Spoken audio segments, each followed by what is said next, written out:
From the shotgun, it's Kaiser. Steps away to his left. And he'll be taken down, but not before he gets into enemy territory. Another big gainer that time. This one goes for 19 yards. Here we go.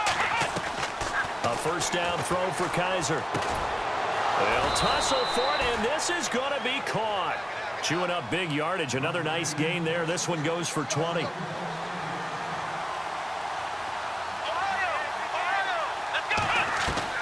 On 1st and 10, Kaiser.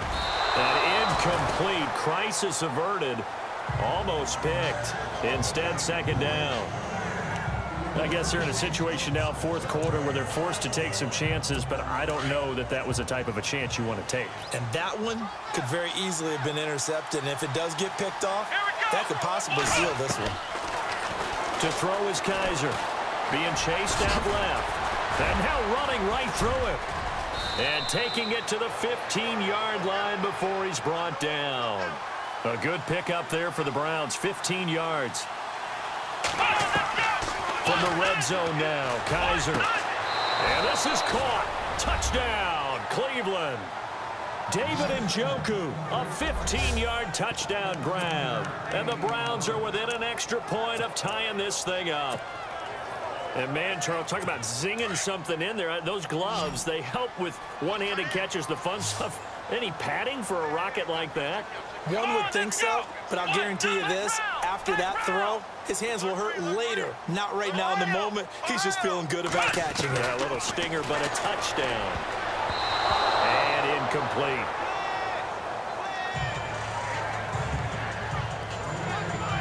Do you have one of those charts that tells you to go for 2 or go for 1? I don't. I know you do, but I don't care what the chart says there. You got to kick it, right? I agree totally, because somewhere the chart's something's gonna pop out of the chart and say, hey man, just kick the extra point here. You're in good shape. I think they were chasing points there when they didn't need to. Yeah, try to get a little bit greedy, take the lead in the fourth quarter. Now they still trail by 1. Short kick. One of the up middle take it now. And when you're facing a deficit on the scoreboard, you're just looking for something to get you right back into the game, and that's the spark that they were looking for. They got it with that big return. And, of course, the quarterback in this situation, he's realizing time is becoming a factor. Let's see if they can get some points on the board here late.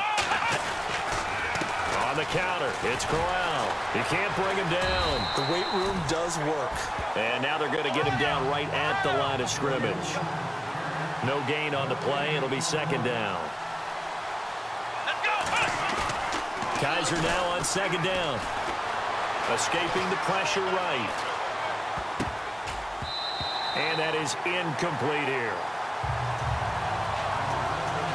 So this is what happens when you throw interceptions. That confident veneer that you have, it's chipped away a little bit. Maybe a little bit gun-shy throwing it around. Yeah, underthrowing him there, and you're right. Those interceptions maybe in the back of his mind. Possibly a turning point. Big play coming. This is 3rd and long. Kaiser now. Buying time to his left. He may try and run for this. He'll get the first down and more inside the 20. And he picks up the first down yardage as he takes it down to the 16. Big yardage there for the Browns, 18. Time for a break. We'll come back, see what transpires after this. So the Browns in possession of the football here as we get you reset. And let's see what they've come up with offensively after having time to talk it over. They'll look to throw. Forced out to his left. And stopped a few yards shy of the goal line at the 3. Another nice gain, 13 yards that time, and another first down. All right, partner, I'm a defender, but I've got to express my admiration there. Moving around, making it happen, and instead of worrying about protecting himself, he goes and gets the first down. I've got to give it to him on that one. Normally, you don't want your guy taking shots, your quarterback. And he takes this one in for a Brown score. Wow, I know it's a never-say-never situation, but to me, that looks like that's the one that's going to finish them off. The score that puts them in front here late, but now you got to rally your kick team, don't you, and say the last thing we need is a big return. And what happens is guys get overeager, get out of their lane because they're so excited they want to make the last tackle. You mess up, could come back at you a long way. And it is incomplete, so they can't convert for 2. And now the lead stays at 5. Protection was great. He had time to set up a campsite. But in the secondary, though, they were ready. And I think that in most places on the field, if you have that much time to throw the ball, someone's going to shake free and you'll find an open receiver. But condensed near the goal line on a 2-point conversion, all that extra, there's not any extra field. So it kind of closes in on them, and that allows you to cover a little bit better. Well, fourth quarter, they felt like they needed the football back. Unfortunately, they couldn't get it. And I know we've brought analytics into the game, and someone has said here that the data says that when a team's expecting an onside kick, 80% of the time, the team expecting it, they do actually recover the ball, which is what we saw here. I just wonder if that number is much more of a anecdotal type of a number. Kind of like when the coaches tell us, well, when you score on special teams, 93% of the time you win the game. I'm still waiting to see that number is empirical.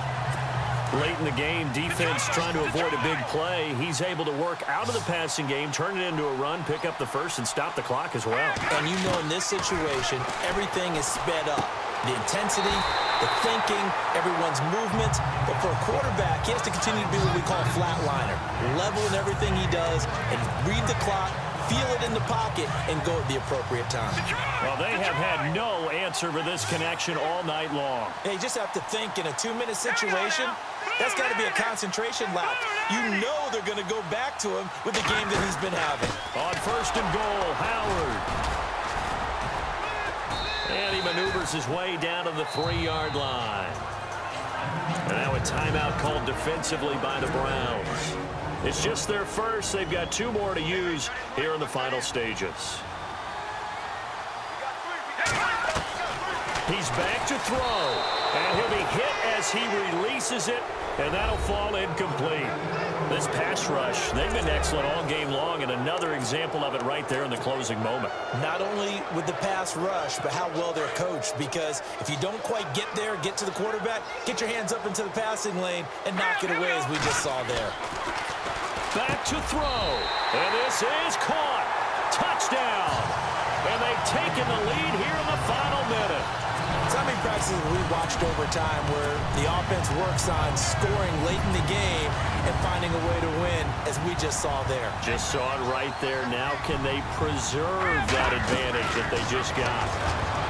Now it's Trubisky, and this is caught. And it's a 3-point game. So they make the decision. They want a 3-point lead versus a 2-point lead, and they got it. Yeah, at this stage of the game, it seems like the exact right thing to do. Put a little pressure on your defense, but the biggest thing now is you're making the other team chase you. That's fielded in the end zone. And he'll get it up past the 20 to the 22-yard line.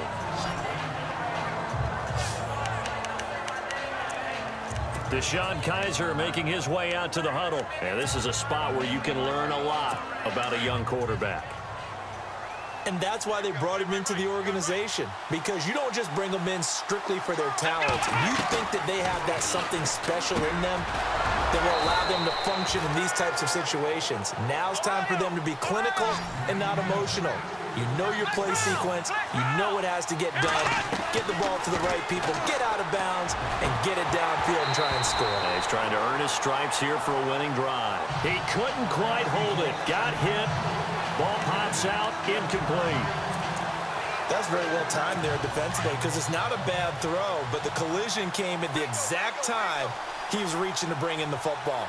Really, really well done. Decent offense, just better defense. I think you're right. Dancing to his left. And he's got his big tight end over the middle, complete. And now we won't see a play on first down. We're going to get a timeout instead, as the clock will stop with an even 20 seconds left to go.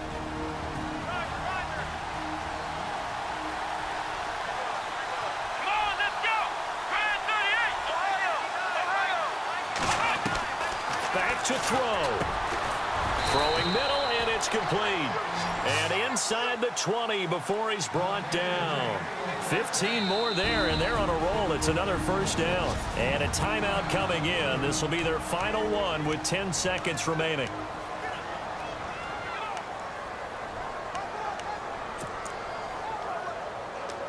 First down and 10 now for the offensive group.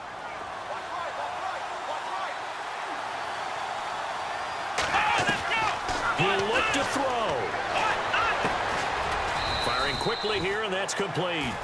And they'll bring him down at the 13-yard line. And now we'll get a timeout here. They're able to stop it with 1 second to go in this game.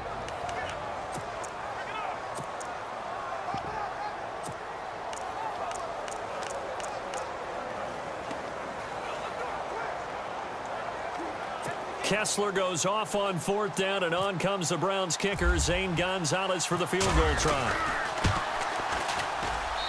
And his kick is right there. It's good, and we are tied once again here in the overtime.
So a tie ball game here as the kick's away. That's fielded in the end zone. And the decision to come out is going to cost him 5 as he's taken down right at the 20. And now Chicago getting ready to go as they take the field. They control their own destiny here. They have the football in overtime. Obviously, a touchdown would win it. And I think teams around the league are still adjusting to the idea of going downfield, scoring a touchdown wins the game, because they were used to just going downfield and trying to get in field goal range to win a game. Still having to make that transition. Let's face it now, the ones who are doing it best know they need to go down, attack, put the ball in the end zone, and not leave it up to a field goal and give the other team a chance. Yeah, as we said, they control their own destiny now. First throw in overtime now for Trubisky. Quick hitter here, it's complete. And he'll be taken down, but not before getting this inside the 30. A very nice pickup of 33 yards. Well, in overtime, I think Coach is always wondering, where's that magic line for my kicker? They're already in field goal range after that big play. I'm glad you brought that up, because that magic line can change throughout the game. It's constantly being updated by teams. It starts with pregame. Okay, how do you feel? As the game goes on, they might ask him again, still feel that same number? Is it a different number? Right hash, left hash, what do you need? And that goes into the play calling in OT. 23 yards on the play. Offensively, back-to-back really nice plays. This defense had got 2 timeouts, maybe should burn one. Yeah, when you get back-to-back explosive plays, to me, anything over 10 yards, I don't care if it's a run or a pass, I count it as an explosive. And this will be caught. Touchdown. They needed overtime to get it done, but put this one in the win column.